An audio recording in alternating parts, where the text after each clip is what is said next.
अस्सलामुअलैकुम, good morning. Good morning everybody, welcome to Geo Pakistan with Huma and Abdullah. Abdullah, आज आप ठीक हैं? कल आपको शदीद किस्म की कोई इश्यूज थे, सदमा था ट्विटर आपका जो है वो हैक हो गया। अब तो नया अकाउंट भी बना लिया ना आपने? हाँ, meanwhile I am trying and FIA से भी हेल्प लेने की कोशिश कर रहा हूँ। Get back with you? Yes, I am having a conversation, as in वो चल रही है बातचीत और मैं अपने उन्हें आईडी के प्रूफ्स प्रोवाइड कर रहा हूँ। खैर, वो प्रोसेस तो चलता ही रहेगा। कल हम खुशी में, एक्साइटमेंट में, फेस्टिविटी में, और मैं कुछ सदमे में ये बात आपको बताना भूल गया जो बड़ी अच्छी बात थी कि कल रिपोर्ट हुआ था कि 2 साल बाद पहली मर्तबा 24 घंटे में पाकिस्तान में कोई कोविड रिलेटेड डेथ रिपोर्ट नहीं हुई थी, and this is today the second consecutive day for that. Literally this should be the highlight of our times in these days, क्योंकि 2 साल से आपको पता है हम पूरी आपको एक लिस्ट बना के जिसमें हमारी पॉजिटिविटी रेट क्या चल रहा है, फिगर्स क्या चल रहे हैं, and we were waiting for the day जब बिल्कुल जीरो पे बात आ जाए। याद है जब हम बहुत ज़्यादा बात होती थी बिकॉज ऑफ कोविड, फिर कम हो गई, फिर 2-3 भी होती थी, और 2-3 भी हमें बहुत ज़्यादा लगती थी बिकॉज दैट इज स्टिल एक फैमिली, एक खानदान पूरा जिसका कोई फर्ज जा रहा है। अब we are down to 0, which is amazing. 0.6 almost percentage है पॉजिटिविटी रेट, और covid cases overall across the country कम हुए हैं, फिर भी केसेस रिपोर्ट हो रहे हैं। कितने रिपोर्ट हुए हैं ये भी हम आपको बता देंगे एक्चुअली जो नए केसेस रिपोर्ट हुए। लेकिन कहना है ऑल्सो रिपोर्ट के ये एनसीओसी आपको पता है ना, अब डिसमेंटल हो गया, अब खत्म हो गया,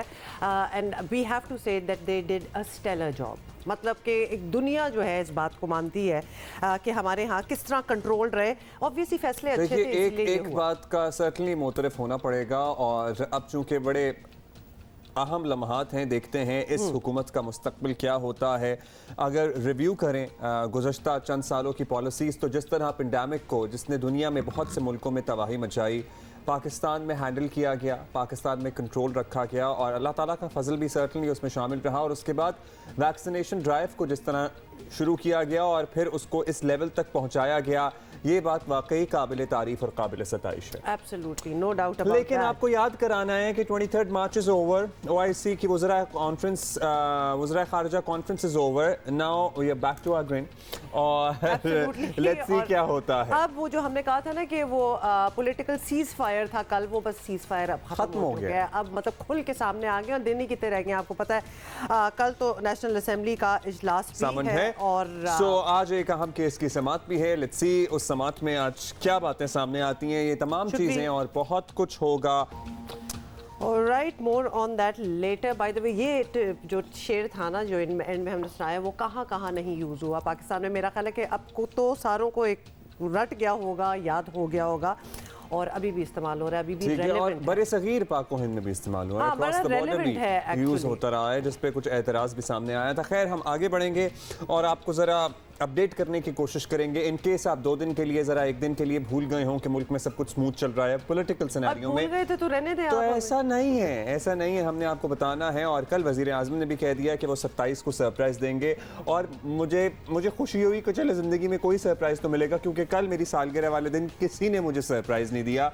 तो अब मैं वज़ीर आज़म के 27 के सरप्राइज का इंतजार कर रहा हूँ। उनको दिया जाता है जो शौक से निकल आए। आप कल शौक में थे, कल जो आपके साथ हुआ है ना, तो तोहफा तो आपको वही मिल गया। मतलब आप ही कोई सरप्राइज केक ले आती हैं, लेकिन कोई बात नहीं, अब हम इत्तेफाक करेंगे वज़ीर आज़म के सरप्राइज के ऊपर जो 27 को वो देंगे, और उन्होंने कहा है कि आंखें खुल जाएंगी लोगों की। अच्छा जी, पहले तो हम आपको जरा बैकड्रॉप दें और क्या क्या होता रहा है। OIC वज़रा खारजा कॉन्फ्रेंस और यौम पाकिस्तान के बायस मुल्क में 2 रोज से सियासी माहौल जो था वो ठंडा था, कल भी हम आपको बता रहे थे, मगर अब दोबारा सियासी तपिश में इजाफा होगा, और अपोजिशन ने ऐलान कर दिया कि लॉन्ग मार्च का स्केड्यूल जो है वो तब्दील कर दिया गया है, और जिससे तसादुम का खतरा बज़ाहिर टल गया है। आज सुप्रीम कोर्ट में आर्टिकल 63A की तशरीह के लिए सदारती रेफरेंस की बड़ी अहम समात हो रही है। सियासी तसादुम रोकने से मुतालिक बार काउंसिल की दरख्वास्त पर भी समात आज ही होगी।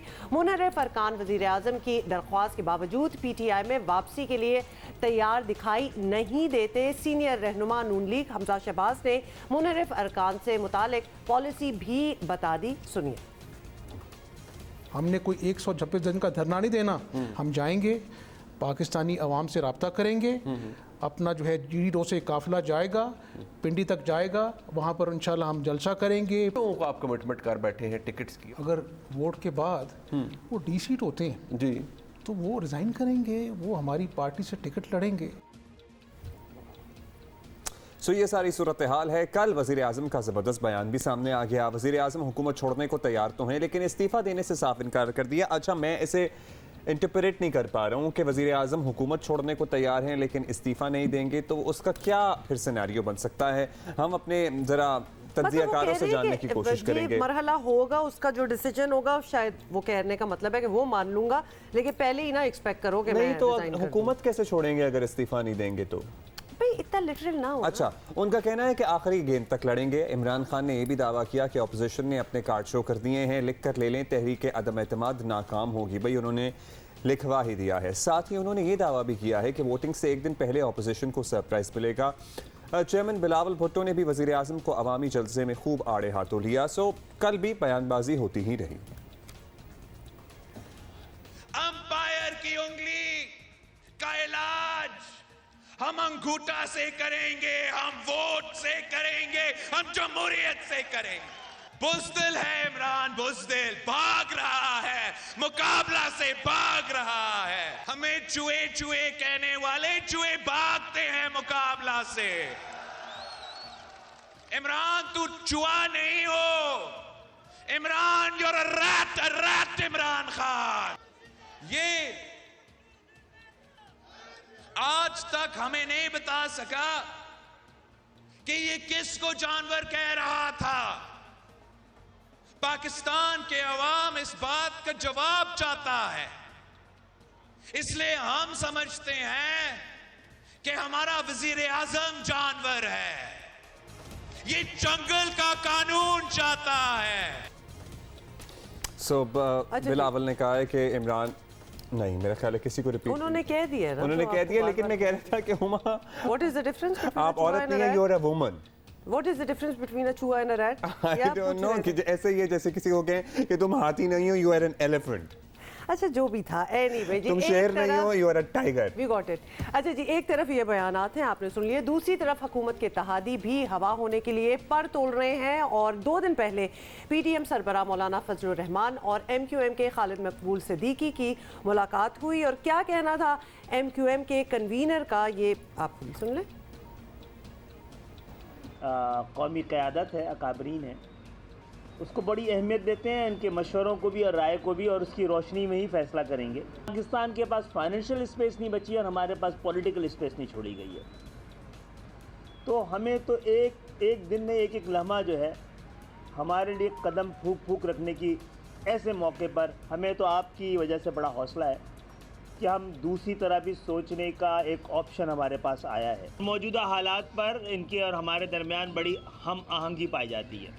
इसी हवाले से ये बहुत बड़ी बुनियाद बने हैं मौलाना साहब की शख्सियत। आपको पता है जितनी हम आहंगी आजकल हुकूमती इत्तेहादियों और अपोजिशन के दरमियान पाई जा रही है ना, ये बहुत से कपल्स का ख्वाब होती है। ये लगता है इन्होंने कपल्स थेरेपी करवाई है, उसके बाद जाके कुछ बहुत से चीज़ें- मियाँ बीवी का ये ख्वाब होता है कि हम में भी इतनी हम आहंगी हो जाए जितनी आजकल तो इन लोगों लोगों के को जब इन दरमियान लोगों का सारे मामले सेटल हो जाए ना, तो टिप्स देनी चाहिए कि how did they make it work. तो ये बड़ा वैसे ही आम जिंदगी में वो शादी अब आप- जिसके चलने के कोई इम्कानात नजर नहीं आ रहे थे, वो भी चल पड़ते इन्होंने हैं। वो भी चलाने के लिए काफी वैसे कामयाब हो ये गए। तो चले, हमने थोड़ा सा देखिए मेरी मजाक किया, कुर्सी सॉरी नहीं। ये बात पसंद नहीं आई किसी को।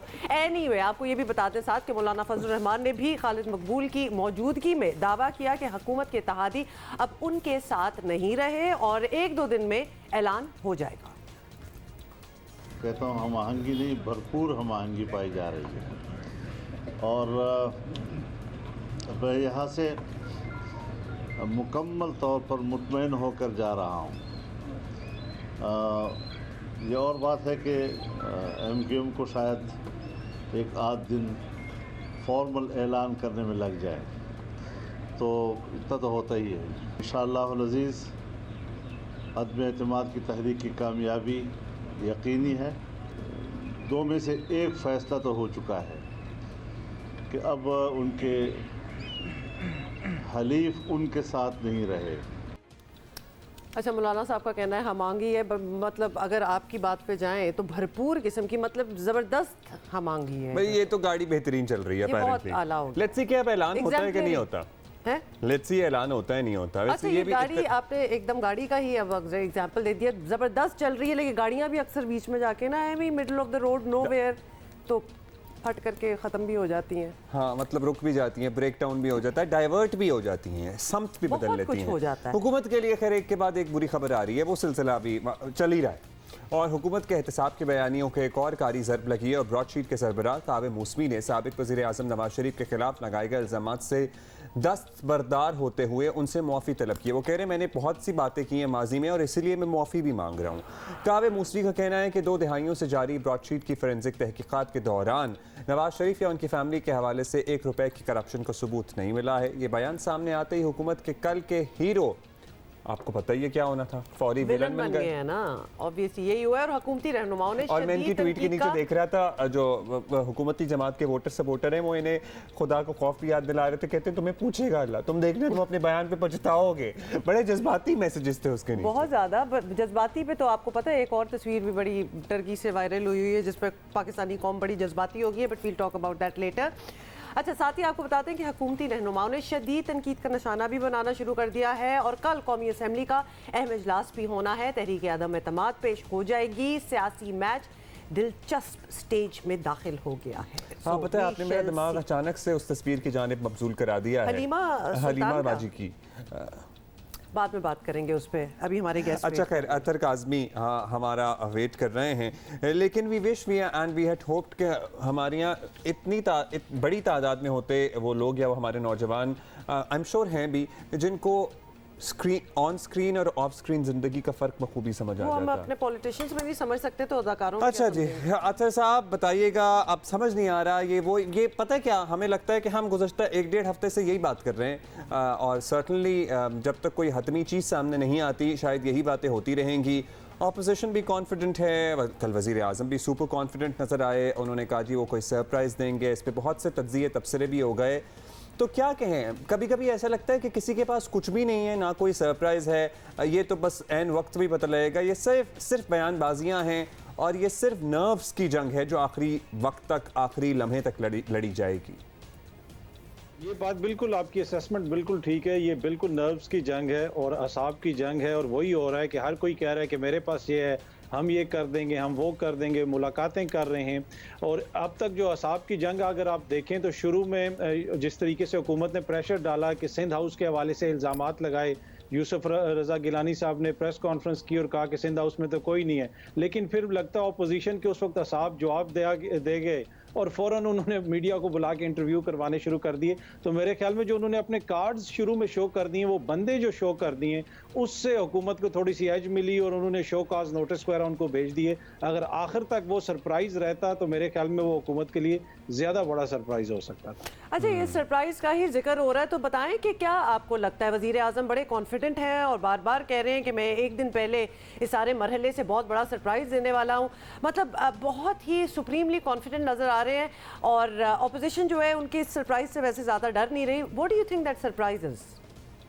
अब आई थिंक ये तो प्राइम मिनिस्टर को खुद ही पता होगा, इसलिए कि उनके कुछ मिनिस्टर्स ये कहते हैं कि हमारे पास भी सरप्राइज़ है लेकिन प्राइम मिनिस्टर साहब के पास कोई और सरप्राइज़ है। मेरे ख्याल में जो बड़ा सरप्राइज़ होगा वो यही है कि जो अवाम वहाँ पे वो इकट्ठा करने जा रहे हैं, जिसके हवाले से कुछ हलकों को फिक्र भी है। हमने ये देखा कि सुप्रीम कोर्ट बार जिसने आज तक कभी भी किसी जलसे, किसी लॉन्ग मार्च के रोकने के हवाले से कोई काम नहीं किया, कोई पटिशन वो नहीं लेके आए, वो भी सुप्रीम कोर्ट में चले गए। और एक तरह से लगता है कि ऑपोजिशन और सुप्रीम कोर्ट की बार जो है वो मिल के हुकूमत के खिलाफ ये केस लड़ रही है। तो उससे तो यही लगता है कि मेन फिक्र यही है लोगों को कि अगर यहाँ पे बड़े पैमाने पे लोग आ गए तो उससे मैसेज क्या जाएगा। इसलिए कि बयानिया ये कायम किया गया कि इमरान खान हुकूमत तो अवाम में निकल नहीं सकती, गैर मकबूल हो गई है, हेलमेट पहन के जाएं खान साहब बाहर। जब उन्होंने जलसे किए, आपने दीर का जलसा भी देखा, आपने मेलसी का भी देखा, हाफिजाबाद का भी देखा, तो उससे ये तो बिल्कुल तासुर जाहिर हो गया कि हुकूमत जो है वो अवाम में गैर मकबूल है। तो अब अगर यहाँ पे लाखों लोग जमा हो जाएं इस्लामाबाद के अंदर तो उससे तो ऑपोजिशन का बयानिया बिल्कुल, जिसे आप कह सकते हैं, that is yet to be seen Atar Sahab certainly. और अगर वाकई लाखों लोग जमा होते हैं तो फिर तो सर्टनली एक मैसेज तो you know it certainly goes across, लेकिन at the same time does it even matter कि आप लाखों लोग बाहर लाके खड़े कर भी दें, फैसला तो अंदर ऐवान के ही होना है। तो ये भी अच्छा, ये आपने बड़ी अच्छी बात की है, ये भी बड़ी अजीब किस्म की बात है। कह रही हैं अतर साहब के फैसला अंदर ऐवान में होना है और आखिरी बॉल तक लड़ने की बात भी की जा रही है, लेकिन वो आखिरी बॉल हत्तुल इम्कान डिले भी की जा रही है। मतलब जितना उसे स्ट्रेच किया जा सकता है किया भी जा रहा है। बीच में रेफरेंस भी आ गया सदारती, जो सुप्रीम कोर्ट में मामला भी अब चल रहा है। मतलब इतना स्पोर्ट्समैन स्पिरिट और इतना सब कुछ, और ये भी कि अवामी सपोर्ट मेरे साथ है। आपको लगता है कि ये मामला अगर इमरान खान पार्लियामेंट के अंदर पहले हैंडल कर लेते या पहले इससे ओवरकम हो जाते तो it could have been better for him, या फिर ठीक कर रहे हैं इसको खींच के? देखिए, जहाँ तक अवामी पावर का ताल्लुक है, हमने गुज़िश्ता रोज़ ही बिलावल साहब का जलसा देखा, बड़ा अबिस्मल किस्म की वो शो ऑफ पावर था वो, और 11 पार्टियां मिलके भी उतना नहीं कर सकती जितना खान साहब कर रहे हैं पिछले कुछ दिनों के दौरान। तो इसमें तो कोई शक नहीं है कि लोगों को तो वो निकाल रहे हैं। अब ये इंपॉर्टेंट क्यों है? इंपॉर्टेंट इसलिए, लेकिन बिलावल का लॉन्ग मार्च उसमें कंसिडरेबल अमाउंट ऑफ पीपल था ऐसे जो इस्लामाबाद की तरफ पहुंचा था। वो थे, पर वो लाखों में नहीं थे कि अगर 3 साल से एक हुकूमत चल रही हो और वो इतनी गैर मकबूल हो और जो जिसके खिलाफ इस तरह का बयानिया क्रिएट किए हो, फिर तो लाखों की तादाद में लोगों को बाहर निकलना चाहिए ना। उस तरीके से सपोर्ट नहीं मिली पीडीएम के बयानिए को। जहां तक ये ताल्लुक है कि क्या पार्लियामेंट के बाहर ये चीजें सेटल होंगी या अंदर, लेकिन जो बाहर लोग हैं वो मैटर करते हैं उन लोगों को जो पार्लियामेंट के अंदर हैं, इसलिए कि वो उनसे वोट लेके आते हैं। उनको पता है कि उन्होंने वापस आवाम में जाना है, अगला इलेक्शन लड़ना है। तो इस वजह से जो भी जमात हो, चाहे वो अपोजिशन हो या हुकूमत हो, उसकी कोशिश ये होती है कि वो एक ऐसा बयानिया या ऐसा नैरेटिव क्रिएट करें जो आवाम के अंदर मकबूल हो। तो हालिया दिनों में जो खान साहब ने OIC की कॉन्फ्रेंस वगैरह का इजलास यहाँ पे किया, उसके अलावा इस्लामोफोबिया के हवाले से जो UN में एक रेजोल्यूशन पास हुई और दीगर जो चीज़ें, मुझे लगता है कि उससे इमरान खान साहब ने अगर वो इलेक्शन में भी जाते हैं तो उन्होंने एक नैरेटिव क्रिएट कर लिया। अब वो कोई उससे कर सकता है, इत्तेफाक कर सकता है, कोई से उस इत्तेफाक नहीं कर सकता, लेकिन इस चीज आपको लगता है कि सारी मूवमेंट से पॉलिटिकल एडवांटेज हुआ है उन्हें? क्रिएट करने वाली बात तो कम्स लेटर। अभी सबसे पहले तो ये नो कॉन्फिडेंस वाला है। फाइनली ये बता दें कि क्या आइडियल सिचुएशन होगी खान साहब के लिए कि वो इसको भी पूरा कर ले और he comes out successful out of this no confidence motion? हुकूमत के लिए तो आइडियल यही होगी कि उस दिन अगर उनके इत्तेहादी उनके साथ खड़े रहें, इसलिए कि जब तक इत्तेहादी उनके साथ हैं तो मेरे इत्तेहादियों का फैसला भी अतर साहब आ ही जाएगा आजकल में। लेट्स सी, लास्टली मुझे बड़ा ज़रूरी ये सवाल करना है, टाइम बड़ा कम है, लेकिन कौब मूसवी का आपको पता है ये बयान आया जिसपे हुकूमती सफ़ों में खलबली सी मच गई। You had a chance to have a conversation with him in the past as well. आपकी गुफ्तगू रही है, आपने गालिबन इंटरव्यू किया था और उसमें बिल्कुल कुछ और बयानिया उनका नज़र आया था और अब उनकी अपॉलॉजी आ गई है। तो कुछ असेस कर पाएँ आप, चूँकि UK में हैं, वहाँ क्या बात हो रही है या what is this all about? जिस तरह आपने खुद भी कहा कि कुछ महीने पहले तक तो वो ये इनके हवाले से जो अल्फाज इस्तेमाल कर रहे थे और वो ये कह रहे थे कि मैंने तहकीकात करके बिल्कुल चीज़ें पता करवा ली हैं, या फिर वो ये कह रहे थे उस वक्त के अभी चल रही हैं तहकीकात? क्या थी कंफ्यूजन थी उस वक्त उन्हें और अब पता लग गया what went right wrong here? वो तो अब तो कोई तहकीकात कर ही नहीं रहे थे। उनको तो जब आप फीस पे करते हैं उसके बाद वो तहकीकात करते हैं। तो ये तो बहुत बड़े मेरे लिए भी मिस्ट्री है कि अब तो वो ये काम कर ही नहीं रहे, तो अचानक उनको ये किस तरह फैसला उन्होंने कर लिया। या तो होता है ना कि वो एक्टिवली कोई इस हवाले से इन्वेस्टिगेशन कर रहे होते, तो इन्वेस्टिगेशन तो इस हवाले से वो कर नहीं रहे। वो तो तब करेंगे जब उनको फीस मिलेगी, जिसके हवाले से उनकी पिछली हुकूमत से भी बातचीत चल रही थी कि मेरे साथ कोई नया मुआहदा किया जाए। तो मेरे ख्याल में एकदम से उनकी जानिब से अब इसका जवाब तो वही दे सकते हैं, लेकिन वो जितने रिलायबल हैं, आपने खुद भी बता दिया कि माजी में क्या कहते रहे, अभी क्या कह रहे हैं और मुस्तकबिल में क्या कहेंगे, ये भी वही जानते हैं। चलें अतर साहब, thank you for being with us. बहुत शुक्रिया। वैसे अगर मुसावी साहब को आपने सुना भी हो तो उनकी चॉइस ऑफ वर्ड्स और उनका कॉन्फिडेंस, मतलब एक होता है कि चलो कुछ मुझे नहीं मिला और ये दिस इज द ट्रूथ, लेकिन ही वेंट ऑल आउट, मतलब कहने के लिए कि और साथ में जब पीरियड भी इस्तेमाल करते हैं ना अपनी एक्सप्लेन करने के लिए कोई मतलब बात, इसलिए वो ज़्यादा ही अजीब लगा कि वो आपको श्योर करवाना चाहते हैं कि जहाँ यहाँ कुछ भी नहीं मुझे मिला, and he is like going overboard to make sure कि आपको ये बात समझ आए। बट लेट्स सी, आपको पता ही है ये वही लोग होते हैं, ये वही कैरेक्टर्स होते हैं, जब आपके मुखालिफिन के खिलाफ बात कर रहे होते हैं तो आपके लिए हीरो होते हैं। अब उन्होंने नवाज शरीफ साहब को सॉर्ट ऑफ क्या क्लीन चिट दे दी है, तो अब वो हीरो से जीरो हो गए हैं शायद हुकूमत के लिए। ओके, जब हम फंस जाते हैं ना और बहुत सी चीज़ों में और नहीं समझ आ रही होती है क्या हो रहा है, तो हम क्रिकेट की बात करेंगे। Not that we are doing any well over there, we are certainly not doing well. और कल के दिन में तो ऐसा लगा कि जैसे अब तक की सूरत हाल ये कि मैच ऑस्ट्रेलिया की ग्रिप में है, उनके हाथ में नजर आ रहा है और आखिरी 4 विकेटें जो हैं हमारी बगैर किसी रन के इजाफे के गिरी हैं और 5 शायद 5 के इजाफे के साथ। अच्छा जी, अब आप डिटेल देना चाहेंगे? चलें आपको बताते हैं कि आखिरी टेस्ट की पहली इनिंग्स में पाकिस्तान के बल्लेबाज ऑस्ट्रेलियन बॉलर्स पीट कमिंस और मिचेल स्टार्क के सामने बेबस नजर आए और आखिरी 5 विकेटें, अब्दुल्ला आप गिन रहे थे कि कौन सी वाली होंगी, तो बता दूं आपको कि आज आखिरी 5 विकेटें सिर्फ 4 रन के इजाफे से ही गिर गई। कल के मैच में, कल के रोज़ का जो टेस्ट है उसमें पाकिस्तान की परफॉर्मेंस तो ऐसी कोई खातिर खा नहीं रही है, लेकिन एक तस्वीर जिसके चर्चे हो रहे हैं उस पर ज़रूर बात हो सकती है। दिखा देते हैं आपको और फिर तस्वीर बताएं क्या हो रहा है चर्चे। पता नहीं क्या हो रहा है वैसे, बताओ ना। मूड खराब हो गया मुझे लग रहा था दोनों का, और कुछ देर के लिए No, I think आमने सामने आए शाहीन और वार्नर, और उसके बाद मेरा ख्याल है दोनों ने अपनी अपनी राह ले ली। मुझे तो लगता है कि दिस इज लाइक ह्यूमरस, इसमें कोई इतना कोई गुस्सा टाइप सीन ये देखें ना आप, सीन कहाँ से शुरू हुआ, ठीक है? चलो देख लो। I thought that was so funny. He just ran up to him and he stood there and then he stood back and nothing much to it.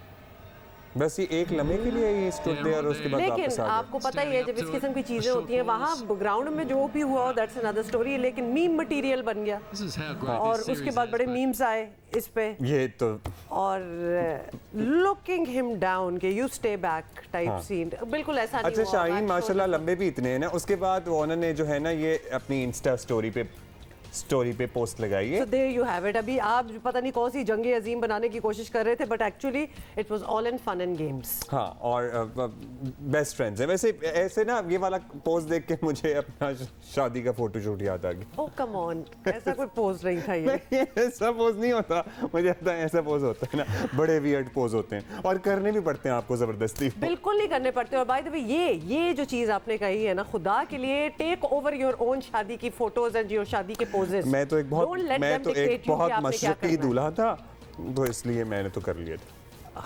I didn't.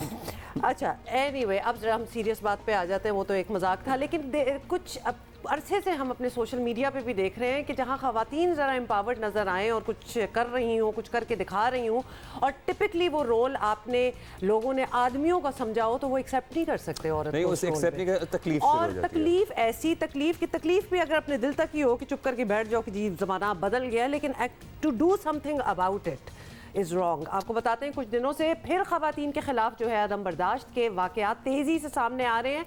कुछ दिन पहले मानसेरा में, by the way case in point, assistant commissioner को सिर्फ इसलिए हरासानी और तशद्दुद का सामना करना पड़ा क्योंकि वो खातून है। दैट्स ऑल, और कोई वजह नहीं थी। अच्छा, और कोई डर खौफ नहीं है? कोई डर खौफ नहीं है जो ये कर रहे हैं, और पकड़े भी जाएं तो कोई मसला नहीं है। और फिर ये एक्सपेक्ट करते हैं कि जब हम पकड़े जाएंगे और ये बात होगी तो हमारे साथ और लोग मिलेंगे, यानी कि ये तो कोई बात ही नहीं हुई। मुल्ज़मान ने डंके की चोट पर कहा कि वो किसी खातून को एसी या डीसी नहीं मानते। उसके बाद क्या हुआ? फिर 2 रोज पहले सखर में हिंदू बरादरी से ताल्लुक़ रखने वाली एक लड़की हैं पूजा कुमारी, इसको शादी से इनकार पर कत्ल कर दिया गया। मुल्ज़मान ने घर में घुसकर पूजा कुमारी के अगवा की कोशिश की और फिर मुज़ाहमत पर घर वालों के सामने से यानी पहले तो या तो शादी करो वरना फिर मार देंगे, और घर वालों के सामने उसे मार दिया। It is very difficult and is very painful to even report these incidents. मैं कहती हूँ वल्लाह इस तरह कोई बंदा कोई प्यार से पेशकश करे ना तो अगला शायद मान भी जाए। ये चंद वाक़यात हैं, चंद मिसालें हैं जो हमारे माशरे में चंद रोज़ में सामने आई हैं। कुछ मर्दों के लिए एक औरत के मातहत होना, यानी उसके अहकामात मानना प्रॉब्ली काबिल कबूल नहीं है। हम जो मानसेरा का तस्करा कर रहे हैं, कहीं औरत अपनी मर्जी जाहिर कर दे तो उसको शायद जान से मार दिया जाए अगर वो ना माने। दूसरी तरफ हालत और भी है, बहुत ही है, क्योंकि ऊपर से फिर हम जरा ग्लोबल पुलिस भी बने हुए हैं ना, मतलब हमारे यहाँ तो हम तो कत्ल कर ही देंगे किसी का जो भी करो, दूसरी कोई दुनिया के अगले कोने में भी कुछ हो रहा होगा ना तो उस पर भी हम खड़े हो जाएंगे मॉरल पुलिसिंग करने के लिए। तो दूसरी तरफ हुआ ये कि हालत ये है कि तुर्क अदाकारा हलीमा सुल्तान जो अर्तुगरुल में थी, उसके लिबास की सबको फिक्र है भाई उसने क्या पहन लिया, क्यों पहन लिया, उसका तो ये रोल था and she should live up to it. Why, क्या लगती है वो आपकी? सोशल मीडिया पर तुर्क अदाकारा से बाकायदा शिकायतें हो रही हैं उसकी पोस्ट के नीचे। अगर आपने देखा कि क्या क्या लिखा हुआ है, इस सारी सूरत हाल में ये नजर आ रही है कि हम इतने तो कॉमन सेंस हम एक्सपेक्ट करते हैं कि हम में होगी मौजूद कि हम एक अदाकारा को एज एन अदाकारा लेंगे और किसी फेरी टेल फिक्शन की कहानी का कोई कैरेक्टर उसे असली में नहीं समझ लेंगे। तो फिर मतलब समझ आता है कि फिर आप सियासी लीडरान को अर्तुगरुल समझना शुरू कर दें और हलीमा तो समझते हैं ना, मतलब ये what is this man, come on. और फिर जो वो पोस्ट के नीचे जो लोग हैं ना, मैं सारों को बिल्कुल नहीं डालूंगी, लेकिन स्पेशली वो पोस्ट जो है, आप क्या समझ रहे थे कि वो क्यों आपकी बात मानेगी? इट्स एम्बैरेसिंग, क्योंकि लिटरली ग्लोबल स्टार्स ने अपने कमेंट सेक्शंस बंद करना शुरू कर दिए हैं, क्योंकि पाकिस्तान से जो उनको कमेंट्स जाते हैं वो मेरा ख्याल है वो आपको बर्दाश्त मेरा नहीं ख्याल कर है एक सकते। रियलिटी चेक की ज़रूरत है हम सबको भाई। कोई अर्तुगरुल नहीं है यहाँ पे, अगर आपके जहन में कोई और ना खाम ही वो ख्याल हलीमा है या सुल्तान इबाम है, और ना ही हलीमा सुल्तान है। उनका नाम इसरा है। अच्छा जी, आम पाकिस्तानी को छोड़ें, हमारे जो सियासतदान है ना वो भी माशाल्लाह पीछे नहीं रहते। उनकी तकरीरों से भी सिनफे इम्तियाजी रवैयों का इजहार होता है, और ये केस इन पॉइंट एक हम आपको सुनाना और चाहते हैं। बिलावल भुट्टो जो खुद मेरा ख्याल है टारगेट नंबर 1 रहे हैं इन तमाम बातों का, वो भी ऐसी बातें कर जाते हैं। सुने, ये बनी गाला का खान हो सकता है, ये फनी गाला का खान हो सकता है। गैरत है तो मुकाबला करो, बुज़दिल गाली देता है। मर्द है तो मुकाबला करो। अच्छा, औरत भी बड़ा अच्छा मुकाबला करती है, तो मर्द होने की जरूरत नहीं है आपको मुकाबला करने के लिए। वैसे bunny and funny gala was funny वो was actually. Funny, that was good two words, but that's about it. उसके बाद कोई चीज अच्छी नहीं लगी। अच्छा जी, हमारे साथ है यासिर पीरजादा। और और मतलब औरत के मुकाबला करने की बात, coming from Bilawal, it seems a little odd because Bilawal की वालिदा himself has been ridiculed by a lot of very crass jokes जिनको हम बिल्कुल एंडोर्स नहीं करते, तो उनको तो जरा पता होना चाहिए। अच्छा, मैं ये भी कह रहा था कि मतलब बेनज़ीर ने साबित किया था कि वो बहुत मर्दों से बेहतर मुकाबला करती हैं। सो मर्द होना जरूरी नहीं है मुकाबला करने के लिए। यासिर पीरजादा हमारे साथ है। Yasir, thank you so much for joining us. और ये वो कॉन्वर्सेशन है जो हम काफी बार कर चुके हैं। अभी आपने पूरी एक शामिल करते हैं इसमें प्लीज। यस, हमें तो अभी आपने सुन लिया, क्या कहेंगे, ये क्या हो रहा है, ये क्या माइंडसेट है इधर? ऑन ए लाइटर नोट, आपने कहा ना वो हलीमा सुल्तान, भाई आपकी लगती क्या है, वो कमाल करती हैं, वो हमारी भाभी लगती हैं, तो आप कह रही हैं आपकी लगती क्या है। वो आपने अगर कमेंट्स पढ़े हो नीचे तो वो इसी तनाज़र में दिए गए हैं उनको कि भाई वो आप हया करें, कुछ शर्म करें, ये कोई तरीका है? आप और एडवर्टाइजमेंट कर लें, बहुत सारी चीजें दुनिया में। But Yasir, should we literally sit and wait for a change here कि लोग अपना दिमाग बदलेंगे? हम ही को क्या करना क्या चाहिए? क्या हमें ये तो तवक्को कर लेनी चाहिए कि इतनी कॉमन सेंस तो होगी कि भाई ये कोई अर्तुगरुल नहीं है हमारे इर्द गिर्द, और वो हलीमा सुल्ताना नहीं है। लेकिन मैं वैसे आपको बताऊं, ये ना इट्स बियॉन्ड कॉमन सेंस, ये इतना आसान नहीं है ये माइंडसेट बदलना। किसी और की मैं क्या बात करूं, खुद मैं अपनी बात कर लेता हूं। मतलब मैं जब तक अमेरिका नहीं गया था तो लगभग मतलब मैं एडमिट करता हूं कि मेरे इसी किस्म के ख्यालात होते थे कि औरतें जो हैं उनको हमने बताना है कि वो क्या पहनेंगी, हमने तय करना है कि उनका जो कोड ऑफ कॉन्डक्ट है वो कैसा होना चाहिए। वो फिर मैं अमेरिका गया और उसके बाद मेरी आंखें खुली, मैंने देखा दुनिया तो कहीं और ही बसती है, उनके नज़दीक तो ये इशूज़ ही नहीं रहे, और वहाँ पे औरतें दुनिया का हर काम करती हैं और कितनी एम्पावर्ड हैं और सारा कुछ। मतलब वो कोई आइडियल मुल्क नहीं है इसके लिए, आई एग्री, लेकिन बहरहाल हमसे तो खैर वो बहुत उसमें थे, तो मेरी आंखें वहाँ जाके खुली, वो माइंडसेट मेरा वहाँ जाके चेंज हुआ।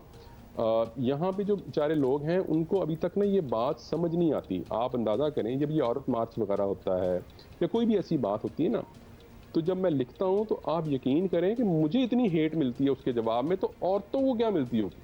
यानी ये मुझे अगर इस तरह कह रहे हैं, अजीब अजीब किस्म की गालियाँ और अजीब अजीब किस्म की बातें, तो औरतों को ये क्या कहते होंगे।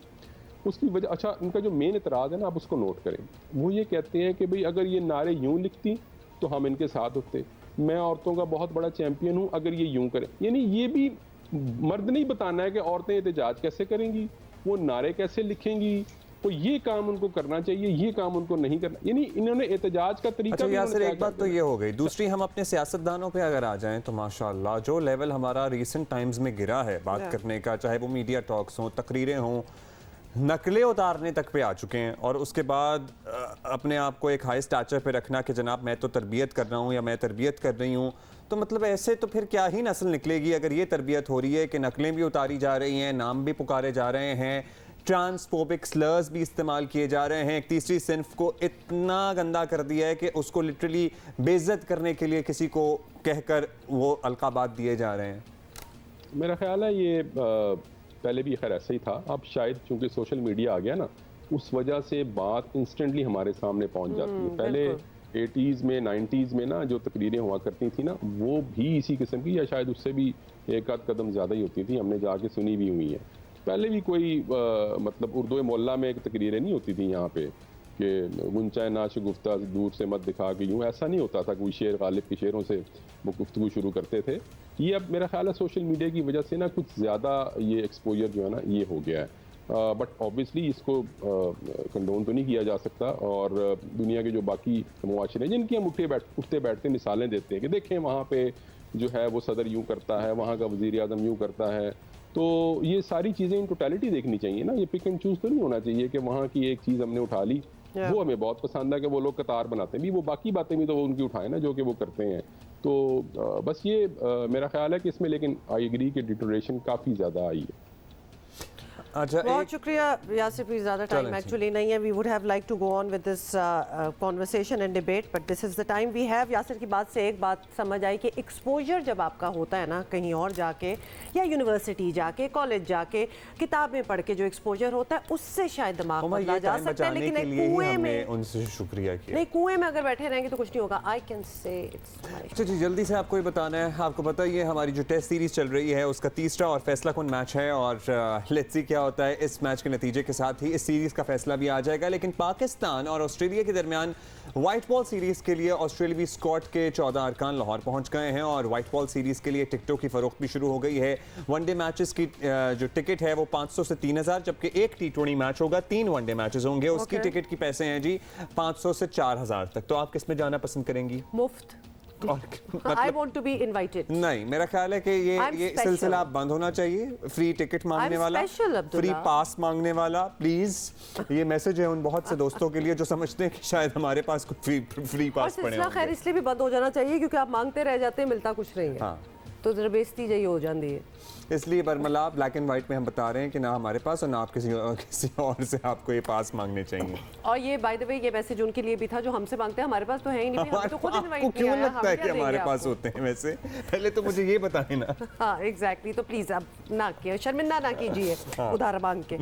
तो अब हम इंशाल्लाह आपको अगले घंटे में इसलिए भी आपने बैठना है और देखना है show, because we are going to be having Faisal Kapadia with us. आपको पता है उन्होंने अपना सोलो करियर जो है ना वो सोलो सिंगर के तहत शुरू कर दिया है। का आखिरी गाना आपको पता है ना, बिल्कुल। So we will be talking to him और उनके प्लान्स के बारे में सुनेंगे। चूंकि कोरोना की सूरत हाल अब बेहतर हो गई है ना, तो I was talking to a film maker friend of mine, and finally जो फिल्म फर्टर्निटी है हमारी बड़ी पुरुम्मीद नजर आ रही है, क्योंकि बहुत सारी फिल्में एक्चुअली पाइपलाइन में पड़ी हुई हैं और बड़ी स्टार कास्ट वाली फिल्में पाइपलाइन में पड़ी हुई हैं। सो अब सबने तैयारी पकड़ ली है एक्चुअली। अल्लाह करे कि सूरत हाल ऐसे ही रहे। और लेकिन as much as Pakistanis want to go out and you know enjoy the movies and stuff, they have to be of good quality. ये फिल्म मेकर्स के लिए, सारों के लिए एक मैसेज है कि अब वो पहले होता था ना कुछ साल पहले कि जी हम revival of the film industry के लिए जो मूवी आई है जाके देख लो। अब बड़े चूजी हो गए हैं लोग, so they have to be really good. और फिल्म मेकर्स को जरा ये सोच के बनाना पड़ेगी आगे मूवीज। एनीवे जी, बहुत सी बातें करनी है and we told you about our guests who are waiting for us. शुरू करते हैं जनाब, लेकिन उससे पहले साथ ही एक और भी बात जहन में आई।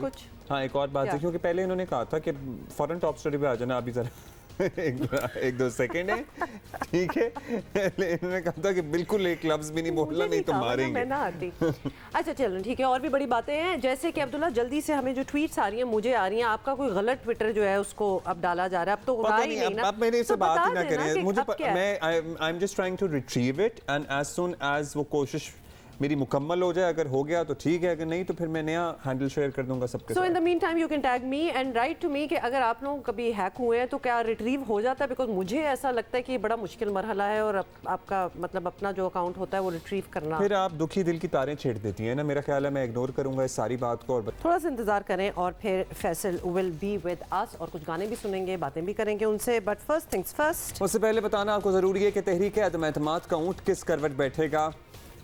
We still are waiting for it. We don't know. Don't ask us. आइन के प्लीज हमसे ना पूछा करें, और कहीं हम मिल जाएं तो बिल्कुल ना पूछा करें, क्योंकि अगर हमें पता भी हो तो भी हम नहीं बताएंगे। अच्छा, ये सारी बातें हमने बाद में करनी है। सुनने में ये आया है कि पहले हम क्रिकेट की बात कर लें। अच्छा तो जी, दोबारा से हमारा जो टेस्ट मैच है वो रिज्यूम हो गया है, और कल की बहुत ही अफसोसनाक परफॉर्मेंस के बाद लेट्स सी कि आज का दिन कैसा रहता है। कल हमने आखिरी 4 विकेटें ना बगैर किसी रन के इजाफे के साथ गंवाई, और आखिरी 5 जो हैं वो 4 रन के इजाफे के साथ गंवाई। Which makes you wonder some days are so much better than you know जो कल हुआ। ये हम आपको कुछ वो आखिर की झलकियां भी दिखा रहे हैं उसकी स्कोर actually। कार्ड देखे ना तो लिटरली हमारे दोस्त हैं रेडियो करते हैं अदील अजहर, वो कहते हैं कि स्कोर कार्ड ने and towards the end phone number लगना शुरू हो जाता है जिसमें जीरो की तादाद बहुत ज्यादा, गोल्डन फोन नंबर है मेरा ख्याल है। बड़ी अच्छी किसी ने मेरा ख्याल है बात की है, बिकॉज ऐसा ही लग रहा है। सो सिकू भाई हमारे साथ हैं, तीसरे दिन अच्छा चलें ठीक है, उनसे पहले बात कर लेते हैं। No I do want to give a bit of a round up, आप प्लीज राउंड तो आपको बता दें कि जी तीसरे दिन ने सूरत हाल जो है वो बिल्कुल बदल दी, जिस तरह कि हम पहले बता रहे थे, और 268 रन बनाकर आउट हो गए। आखिरी 5 विकेटों का आपको पता है कि 4 रन ही दे सकें, और कमिंस ने 5 और स्टार्क ने 4 विकेटें हासिल की। मतलब वो आके अपने रिकॉर्ड बनाते चले जा रहे हैं, स्कोर कर रहे हैं, और 134 रन की एक जो बर्तरी है उनको हासिल है। Let's see what happens today. अच्छा जी, क्या एक्सपेक्टेशन रखनी चाहिए अब क्या सूरत हाल कोई वाजे हो गई है क्या? पाकिस्तान को हमने सेकंड टेस्ट मैच में बड़ी अच्छी परफॉर्मेंस दिखाई थी आपको पता है, और तभी तकरीबन हारा हुआ मैच हम ड्रॉ करने में कामयाब हुए थे। सो सिकू, कल के सूरत हाल पर आपकी क्या राय है, और आज आपको क्या लग रहा है कैसा दिन रहेगा हमारे लिए? कैसा दिन रहेगा कि हमें तो मैच बचाना पड़ेगा, यही हो सकता है। हमारे 54 पे 8 विकेटें गिरी है, 54 रन के ऊपर 8। हम सिर्फ टेल एंडर्स को ना बोलें, देखें हमें नीचे टेल एंडर्स की अभी आप जो टेलीफोन नंबर का जिक्र कर रहे थे वो उसका ना जिक्र करें आप, ऊपर वाले भी तो आउट हुए ना 8 लड़के, मतलब 216 पे मैं वही अभी 214 पे 2, और फिर पूरी टीम जो है 68 पे आउट हो गई। तो 54 रन, 54 को 8 विकेट्स वी हैव लॉस्ट, तो ये टोटल कोलैप्स हुआ है। देखिए अभी भी सिनेरियो ऐसा है कि अगर पाकिस्तान भी अच्छी बॉलिंग करता है, पाकिस्तान भी उनको जल्दी आउट करता है, तो पाकिस्तान के पास भी चांस बनेगा। अगर हम आज उनको जल्दी आउट कर देते हैं, तो 250-300 रन कल करने हो तो it will be a very very interesting. वैसे तो ये मैच हो गई इंटरेस्टिंग, ऑस्ट्रेलिया ने कैसे खेलना है ये सारा डिपेंड करेगा आज। अगर उन्होंने अच्छा खेला, तेजी के साथ खेला। अच्छा सिकंदर, लेकिन हुआ क्या, मतलब आपकी असेसमेंट कहती क्या है? हम बहुत बुरा खेले, उन्होंने बहुत अच्छी बॉलिंग की, मतलब आप क्यों ये अगर स्कोर है या फिर पिच चेंज हो गई, बहुत कुछ हो गया। Wasn't this supposed to be a batting pitch? Abdullah हम डर के खेले हैं, हम तो कह रहे थे कि हम फियरलेस क्रिकेट खेलेंगे, हम फियरलेस क्रिकेट नहीं खेले, हमने उनकी बॉलिंग से डर के हमने स्लो, और आपने खुद रमीज राजा का स्टेटमेंट सुना होगा मेरे पास, हमने अपने प्रोग्राम में भी दिखाया कि जी हम उनको अटैक करने के लिए उनके लिए लो पिच बनाएंगे जिसपे लो बाउंस होगा। जब आपका लो बाउंस होता है, आप देखें कि ना पैर उसके फवाद आलम के ऊपर आकर खेला है, ना वो रिजवान ऊपर, वहीं क्रीज के ऊपर से वो खेले और बोल्ड हो गए। यार जब मैंने पहले भी इन लोगों को हिंट दी थी कि अगर आप लोग, मैं वहाँ पे तो यूसुफ जैसे बड़े बड़े बैट्समैन बैठे हुए हैं, जब पिच पे गेंद लो रहता है तो थोड़ा आप ऊपर हो जाते हैं, आप क्रीज के ऊपर नहीं खेलते, गेंद अंदर घुसती चली जाती है, गेंद पुरानी हो गई है, हल्की फुल्की रिवर्स हो रही है। ऐसी भी कोई खतरनाक रिवर्स स्विंग नहीं हुई है जो कि वकार यूनुस और वसीम अकरम कराते थे, वैसी नहीं हो रही है, हल्की हल्की हो रही है मगर लो रह रही है। जब लो रहती है तो आप कंफ्यूज होते हैं कि गेंद नीचे होगा, क्या होगा, एक दो गेंदें ऊपर भी आई हैं। तो अच्छा, दुनिया में और किस किस टीम के साथ सिकंदर ये होता है कि मतलब एक के बाद दूसरा, दूसरे के बाद तीसरा, और आखिरी 8 विकेटों का आपने तस्करा किया, मतलब आखिरी क्या बाकी 8 विकेटें। तो ये हमें लगता था when we were growing up and watching cricket, तो हमारे अब्बा और बड़े भाई और कजन्स ये तज्जिया करते थे अब एक गया है ना अब सारे जाएंगे, मतलब now we are grown up, अब एक गया है तो सारे ही चले गए फिर। नहीं देखिए बहुत सी टीमें इस तरह कोलैप्स होती हैं, कोई ऐसी बात नहीं है, मगर ये तो पिच हमारी अपनी थी ना, हमें इस तरह बनानी चाहिए थी कि हमें भी फायदा होता, हमें फायदा ही नहीं हो रहा। क्या फायदा हो रहा है ना हमारे। टॉकिंग ऑफ पिच, सिकंदर ये भी बता दें, वो जो ऑस्ट्रेलियन पिच मेकर आए थे फ्रॉम दुबई, तो लगता है कि उन्होंने भी कोई खास हमारे फायदे में कोई काम नहीं किया।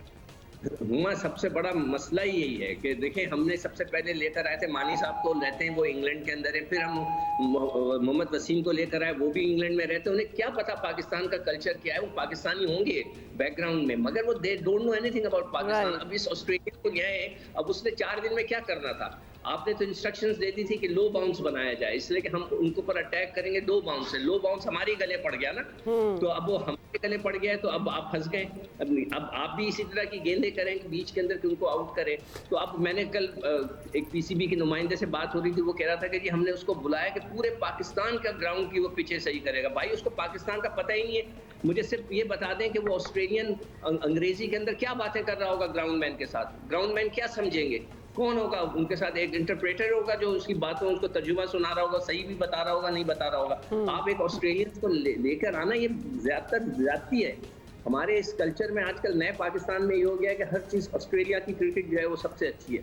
आप उसको लेकर आ गए, वो क्या बेचारा पिच बनाएगा, उसको क्या पता पाकिस्तान का सॉइल पानी का क्या इशू है। तो एनीवे पाकिस्तान के पास भी चांस है, मगर ऑस्ट्रेलिया आज अगर जल्दी रन्स बना लेता है और कल पूरा दिन पाकिस्तान के पास होगा और ये बड़ा इंटरेस्टिंग होगा कल का दिन कि पाकिस्तान ने फिर मैच बचाना है कल। वो दूसरे मैच वाली सूरत हाल आ जाएगी। ये तो वही हुआ अपने गाना के ऑस्ट्रेलिया से आए हम, दो दिन लो बाउंस, 2 दिन बचाया, एक दिन बचा, एक दिन बचाएगा। लो बाउंस वाला हमने किया, हम बेसिकली नमाजें बख्शवाने गए थे, रोजे हमारे गले पड़ गए तो लेट्स सी क्या होता है। अच्छा, तो क्या लगता है कि ऑस्ट्रेलिया कितना टारगेट दे के टीम जो है वो डिक्लेयर करेंगे? अच्छा सवाल है। 134 अभी हुए हैं उनके, और अगर वो 200 और करते हैं तो 334 हो जाएंगे। 200 उन्होंने करना है, मेरे ख्याल से 300 रन अगर वो उनमें हिम्मत है, और अगर वो बहुत ज्यादा कहना घबराए नहीं और दिलेरी के साथ खेले, तो वो 300 भी अगर पाकिस्तान को कल दे देते हैं तो पाकिस्तान रन चेस करने 300 नहीं जाएगा, वो फंसेगा। अच्छा सिकंदर, तो आज ही आपको लगता है कि आज ही तेज कर देंगे डिक्लेयर? बिल्कुल होना चाहिए, होना तो यही चाहिए। Let's see. और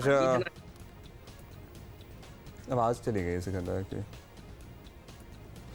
सिकंदर आपकी आवाज नहीं आई, लेकिन लेट्स मूव फॉरवर्ड। ये अभी व्हाइट बॉल की टीम भी पहुंच गई है, तो 14 अरकान जो है वो पहुंच गए हैं। तो आपको उसमें क्या नजर आ रहा है? वो निस्बतन हमारे लिए बेहतर फॉर्मेट होगा, आसान होगा, या उसमें भी कुछ हो सकता है?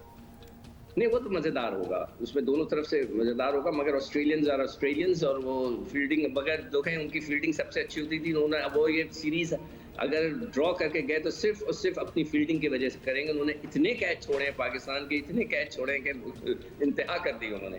तो मेरे ख्याल से one day series will be more interesting, और टेस्ट मैच भी बड़ा जबरदस्त हो गया, सेकंड वाला भी, और ये वाला भी आप कल देखिएगा कि आप लोग सब टीवी के सामने बैठे होंगे।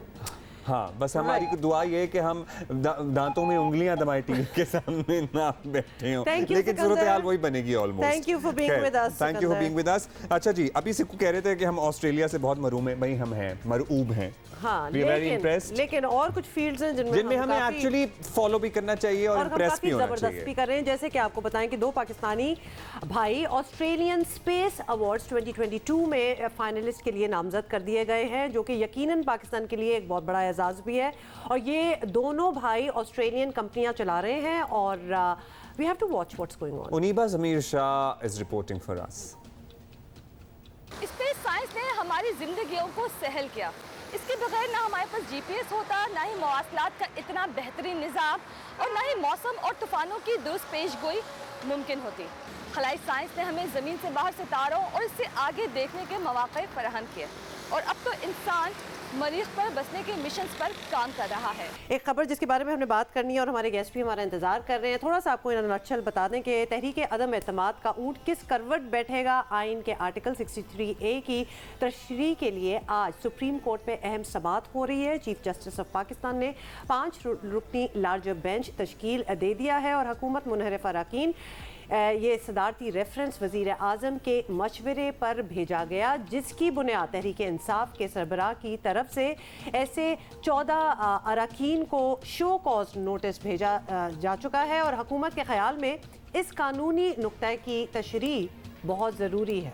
अच्छा जी, इसके अलावा सुप्रीम कोर्ट के सीनियर जज जस्टिस काजी फैज़ ईसा ने सुप्रीम कोर्ट बार के पिटिशन और सदारती रेफरेंस के एक साथ समाअत होने पर तहफ़्फ़ुज़ात का इजहार किया है, और चीफ जस्टिस के नाम एक खुला ख़त उनका मंजर-ए-आम पर आया, जिसमें उन्होंने कहा है कि जनाब जो लार्जर बेंच में सीनियर जजेस हैं उनके ना होने पर भी उनकी तरफ से सवाल उठाए गए हैं। तो आज इस अहम केस की समाअत होनी है। दोबारा से अब्दुल कयूम सिद्दीकी हमारे स्पेशल कॉरेस्पॉन्डेंट हैं इस्लामाबाद से, हमारे साथ मौजूद हैं।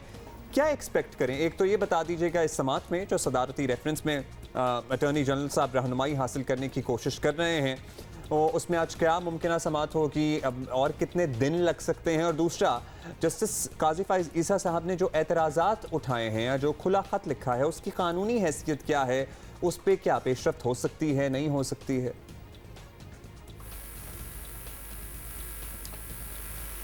जी अब्दुल्ला, जैसा कि आपने बताया कि आर्टिकल 63A के अंदर जो क्वेश्चन ऑफ लॉ सदर की तरफ से सुप्रीम कोर्ट ऑफ पाकिस्तान को भिजवाया गया है, जाहिर है उसके हवाले से आज भी हेयरिंग रखी गई है, और जो जस्टिस काजी फैज़ ईसा का जो ख़त है वो ये कहता है कि जो सुप्रीम कोर्ट बार एसोसिएशन की आइनी दरख्वास्त है वो 184(3) के दायरे इख्तियार के अंदर है। जबकि ये जो रेफरेंस है ये मुशावरती या एडवाइजरी जो जुरिस्डिक्शन है सुप्रीम कोर्ट ऑफ पाकिस्तान की, ये उसमें है।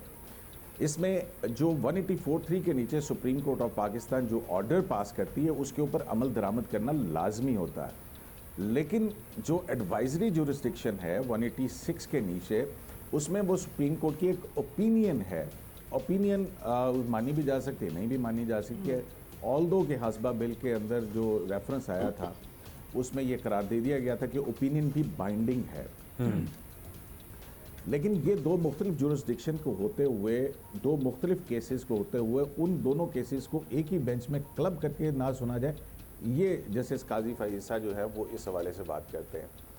दूसरा जो है, हम माजी के अंदर देखते हैं कि जब भी प्रेसिडेंशियल रेफरेंस आया उसमें जो तरीक़ाकार ये होता था कि सुप्रीम कोर्ट ऑफ पाकिस्तान के जो सीनियर 3 जजेस हैं वो इसको समात करते थे इसकी।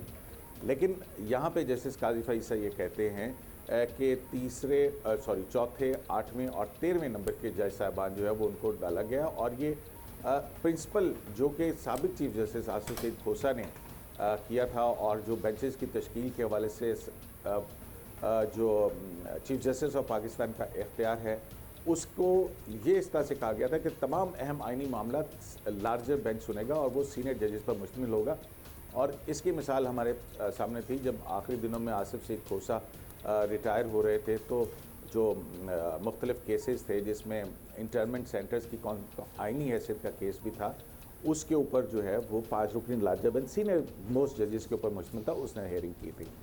तो ये एतराज़ात जो हैं बुनियादी तौर पर हैं। और तीसरा ये था कि रेफरेंस जो कि हफ्ते वाले दिन सुप्रीम कोर्ट ने ऑर्डर दिया, उस दिन रेफरेंस दायर नहीं हुआ था, और एक चीज़ दायर ना हुई हो उसको फिक्स करने के लिए मंडे के लिए अदालत कैसे हुक्म दे सकती है। तो ये एक टेक्निकल किस्म की कम्युनिकेशन है जो चीफ जस्टिस पाकिस्तान ने अपने ब्रदर जजेस के साथ की है, और एक मामला जो वो समझते हैं कि आइन के तहत उनको उठाना चाहिए था वो रखा। और फिर इसमें इस खत से जो है वो जाहिर होता है कि सुप्रीम कोर्ट के अंदर कुछ मामला दुरुस्त अंदाज के नहीं हैं। अच्छा, मुख्तसरन बता दें, ये खत लो तक लिख दिया, एतराज़ भी उठा दिया, इस पे रिस्पांस किसी का देना लाजमी है या नहीं भी होगा? तो उन्होंने अपनी ओपिनियन एक्सप्रेस कर दी, जिस तरह मामला सेटल हुआ है उसी तरह आगे बढ़ेगा। इसकी लीगैलिटीज़ क्या हैं? इसकी लीगैलिटीज़ के हवाले से ज़ाहिर है अगर अदालत चाहे तो वो इसको रख के तो सुन भी सकती है, इसके मुताबिक जो है वो कोई बात कर भी सकते हैं। लेकिन अब क्योंकि ये इस तरह से अदालत के सामने तो नहीं है, ये एक चीफ जस्टिस को लिखा हुआ ख़त है।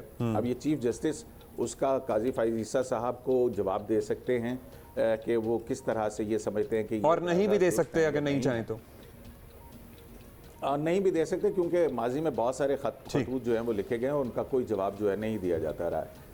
ठीक है, बहुत शुक्रिया आपका Abdul Qayyum Siddiqui. I am sorry time हमारे पास कम है, ओके जी, बहुत शुक्रिया। और आपको पता है कि ये वो बात है जिसकी हम आपको डिटेल्स देते भी रहते हैं। Tomorrow is another day.